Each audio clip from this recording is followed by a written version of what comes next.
Hi, everybody. It's Julia, your trusted travel expert, helping you find that je ne sais quoi wherever you are in the world. And today I wanted to continue my series on the national parks of the West with what is to many the best national park. It's one of our first national parks, and that is Yosemite National Park out in California. Now, Yosemite is a jewel, an absolute jewel, and an absolute must see. But how you want to see it really depends on where you're coming from. I'm not going to do an itinerary exactly because there's so many different options, and it really depends on your driving time and tolerance and where you've been before and all that good stuff. So just to give you an idea, it's about 4 hours west or east, excuse me, of San Francisco. There are companies that do day trips from San Francisco to Yosemite, but please don't do that because you'll just get like a quick zip. I mean, you will see it, but you will not experience it. So I really recommend, flying into San Francisco, sure, but then spending a couple days, 2 to 3 nights in Yosemite, depending on your interest.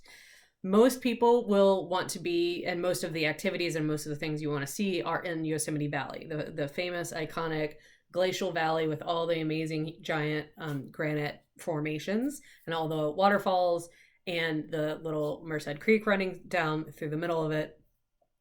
And there's so much to do, so many ranger led activities. There's horseback riding, tons of hikes. Like I said, you can hike up to a bunch of the different waterfalls.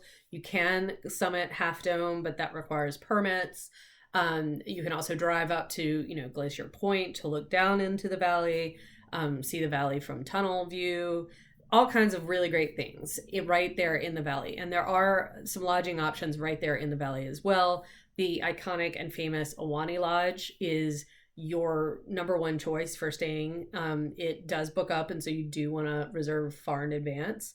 And it is historic and beautiful and grand. And even if you don't get to stay there, try and make a dinner reservation for the dining room because it's an experience in its own. It's the very, fine dining in this just, bygone era type atmosphere. There is a nice lodge.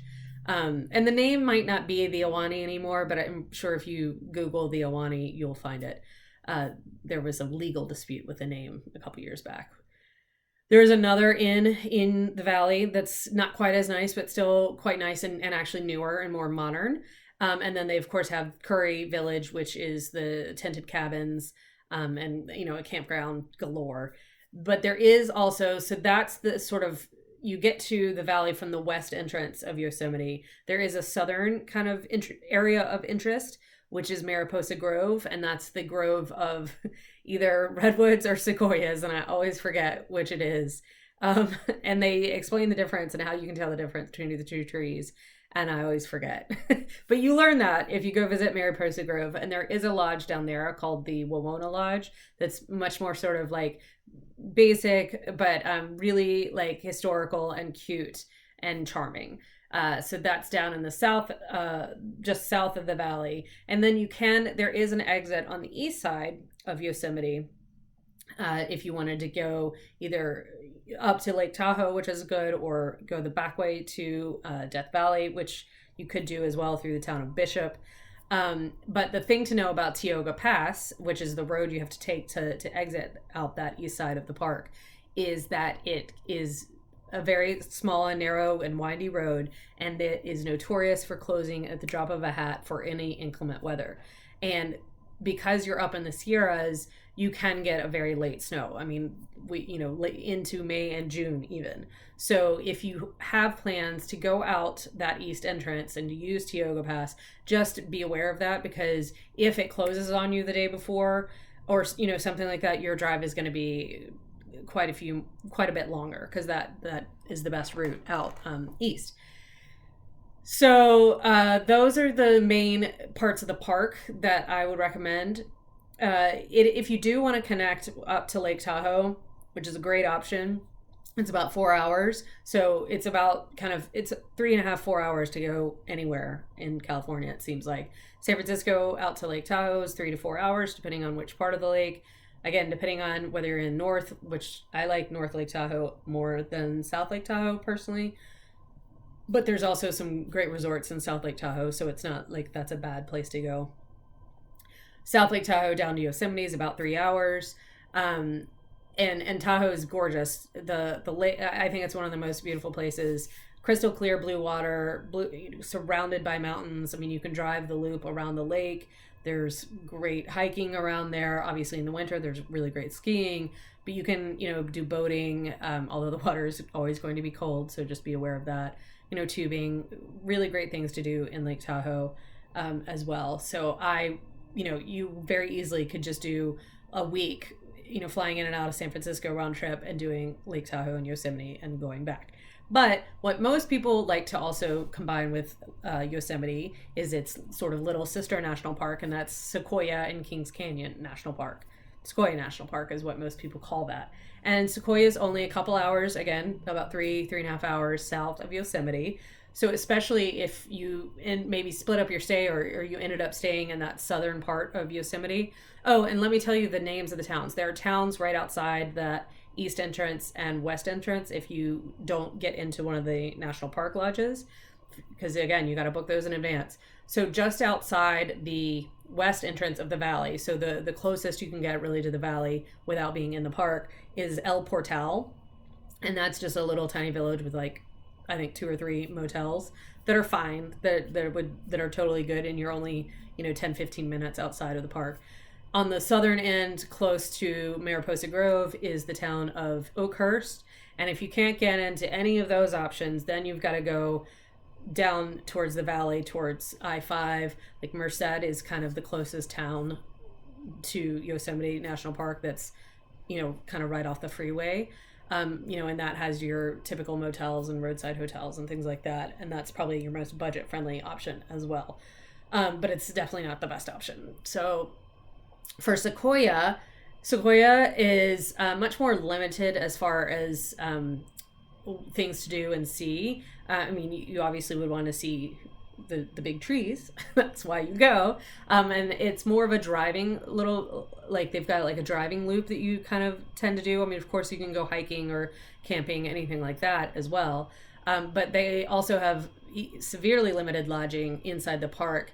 Wuxachi Lodge is their sort of old iconic lodge inside the park. And if you can't get into Wuxachi or the other one, which I can't remember the name of right now, then there's a little town right outside of the gate called Three Rivers.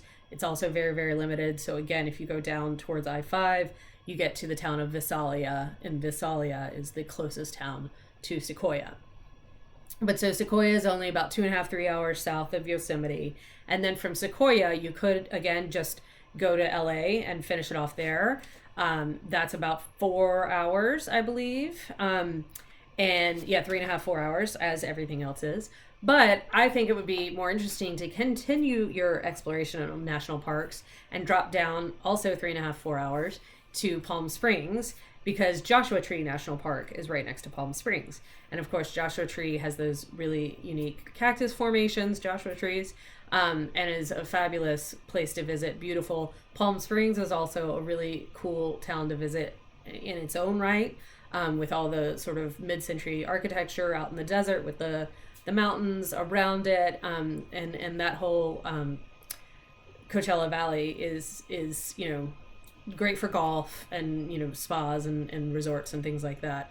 So you could finish off there and you can fly out of Palm Springs. Or the fourth option for an amazing national park out in California is Death Valley National Park.